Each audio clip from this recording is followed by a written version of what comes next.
Kita berada di bulan Sya'ban dan sebentar lagi insyaallah ta'ala kita akan memasuki bulan suci Ramadan. Ada satu hadis sebelum kita membahas lanjutan daripada bahasan inti kita yang sering disampaikan oleh para khutbah, oleh para penceramah dimanapun berada, yang sepintas teksnya memang tidak ada masalah, tapi sesungguhnya tidak semua yang masyhur ala al-sinah, tidak semua hadis-hadis yang masyhur terkenal, yang al-mutadawwilah, yang sering diucapkan oleh lisan-lisan kaum muslimin, para khutbah dan sebagainya, itu adalah sahih dan dapat dijadikan sebagai hujah. Yakni hadis yang berbunyi man fariha bidukhuli Ramadan haramallahu jasadihi anil niran. Barang siapa yang senang dengan kedatangan bulan Ramadan, yang insyaallah kurang lebih sebulan kurang dikit, maka akan diharamkan jasadnya tersentuh atau dimasukkan ke dalam api neraka. Ini sering kita dengar berulang-ulang setiap tahun. Hadis ini bukan hanya di atas mimbar, bukan hanya di kajian-kajian, di kultum, bahkan juga terkadang di mensos. Ini sering terdengar berkali-kali, berulang-ulang sepanjang tahun, sepanjang zaman. Man fariha, barang siapa yang senang bidukhuli Ramadan, dengan masuknya bulan Ramadan, maka akan diharamkan jasadnya dari api neraka. Lalu bagaimana kedudukan hadis? Hadis itu dapat dikategorikan sahih ataupun tidak sahih, bisa digunakan hujah dalam Islam ataupun tidak, dilihat dari dua sisi. Sisi yang pertama adalah dari sisi teks dan dari sisi sanad. Sanad itu adalah rantaian para orang-orang ulama-ulama hadis yang meriwayatkan hadis. Contohnya kalau dari saya terus ke guru saya terus sampai kepada imam-imam hadis, kemudian sampai kepada Rasul sallallahu alaihi wasallam, namanya sanad. Dan sanad itu adalah agama. Abdullah bin Mubarak mengatakan al-isnadu minad-din, laula al-isnadu laqala man syaa ma syaa. Abdullah bin Mubarak, ulama kibar di zamannya, sanad ini, rawi-rawi ini, disebut dengan rawi-rawi ini adalah agama.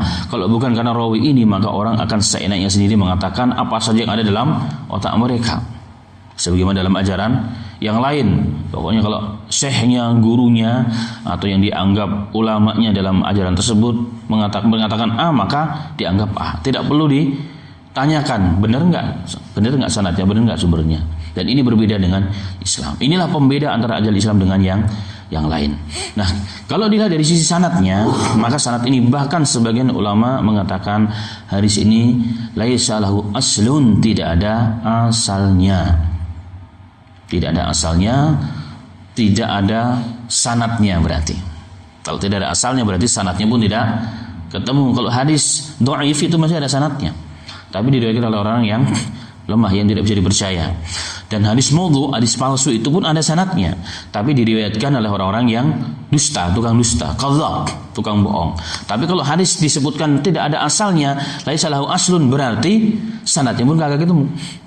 Orang mencari sanadnya dimanapun pasti nggak ada sanadnya. Dalam kitab apapun kalau disebutkan pasti nggak akan pernah dijumpai sanadnya. Dan tanpa sanad tidak mungkin kita percaya dengan hadis itu. Kalau ada satu riwayat, yang penting agama kan diamalkan, nggak perlu ditanyakan dalilnya. Harusnya kalau ada orang bertanya di mana dalilnya, harusnya senang. Berarti apa? Dia mulai peduli dengan agama dan ajarannya. Islam itulah Islam. Islam itu adalah ittiba, bukan taklid. Nah, sekali lagi, ini sanad, ini hadis tidak bersanad. Kalaupun ada sanadnya tidak bisa digunakan sebagai hujah. Jika ada, berarti sudah jelas kalau suatu hadis tidak ada sanadnya, sudah dipastikan itu bukan perkataan Nabi kita Muhammad sallallahu alaihi wasallam. Itu jelas, tidak perlu dilanjutkan bahasanya. Kenapa? Sudah jelas, nggak ada sanadnya berarti bukan hadis.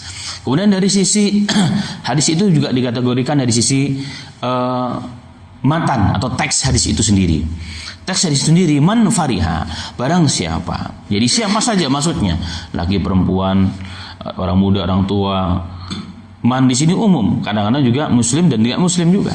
Siapa saja yang senang dengan datangnya bulan Ramadan, maka diharamkan jasadnya dari api neraka. Hari ini orang yang paling senang siapa datang bulan Ramadan? bukan orang Islam. Orang Islam kadang malah ngeluh, oh Ramadan lagi, perasaan kemarin masih terasa sahur terakhir, kok masih udah Ramadan lagi. Jadi merasa apa, kita terkekang. Tapi yang paling senang siapa? Para pedagang. Siapa terutama? Kafir, bukan Muslim. Kenapa? Karena jelas kalau datang Ramadan pasti bertambah omsetnya, income-nya per bulannya, per harinya sudah dipastikan. Nah, hadis ini bersifat umum. Kalau seandainya mereka juga senang juga dengan datangnya bulan Ramadan, maka mereka juga akan diharamkan jasanya dari api neraka, dan itu bertentangan jelas dengan Al-Qur'an dan hadis Nabi Muhammad SAW.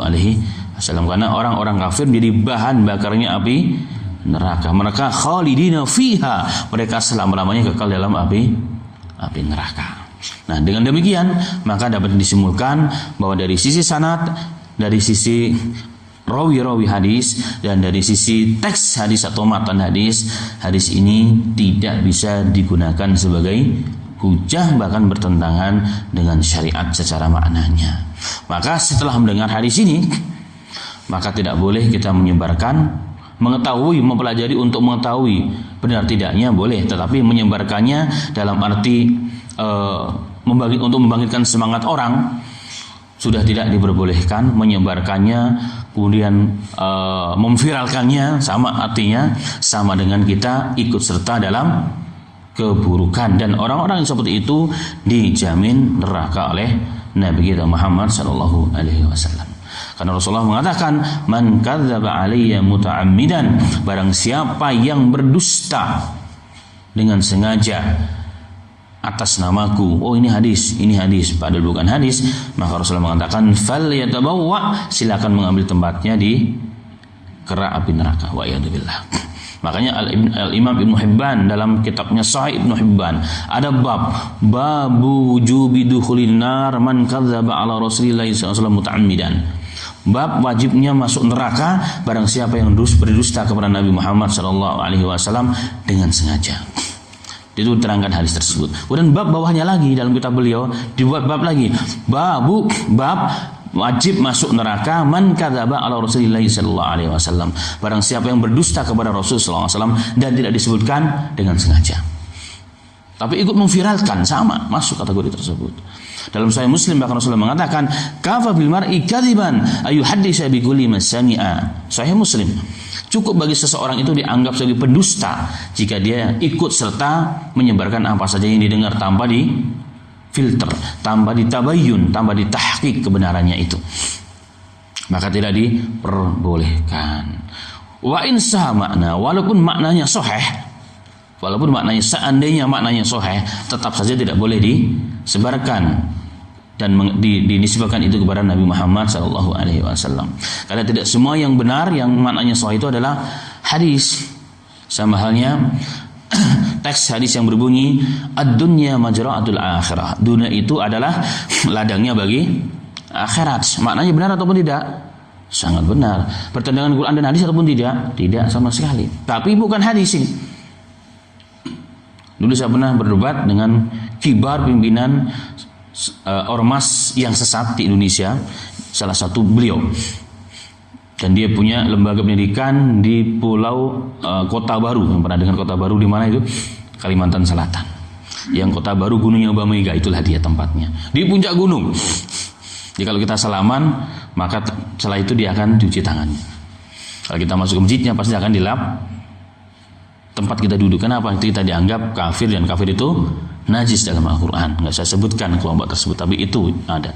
Jadi awalnya dia kurang respect, kemudian dia tiba-tiba menyebutkan hadis tersebut. Wah, ini hadis Rasulullah katanya dalam Sunan Tirmidzi. Saya katakan, wallahu ya kiai, itu tidak ada dalam Sunan Tirmidzi. Karena qadarullah, kebetulan saya salah satu tesis saya terakhir itu adalah hadis ini. Mentakhris hadis ini, ternyata tidak ada satu riwayat pun, satu kitab pun yang mengatakan ini hadis tanpa sanad. Ad-dunya majra'atul akhirah itu bukan hadis, tapi itu perkataan ulama dan maknanya sahih sekali, tapi itu bukan hadis. Makanya tidak semua yang benar itu adalah hadis. Kalau tahu itu bukan hadis, tidak boleh menisbahkan itu kepada Nabi Muhammad sallallahu alaihi wasallam. Nah, kembali kepada yang tadi. Ini akan berulang-ulang kita dengar. Barang siapa yang senang dengan masuknya bulan Ramadan akan diharamkan jasadnya di api neraka berkali-kali. Nanti entar lagi seminggu lagi, 2 minggu lagi kita akan dengar di mimbar-mimbar, dalam pelajaran, dalam kultum dan sebagainya. Maka kita sudah tahu ilmunya, maka harus dipegang, dan ini tidak boleh lagi disampaikan.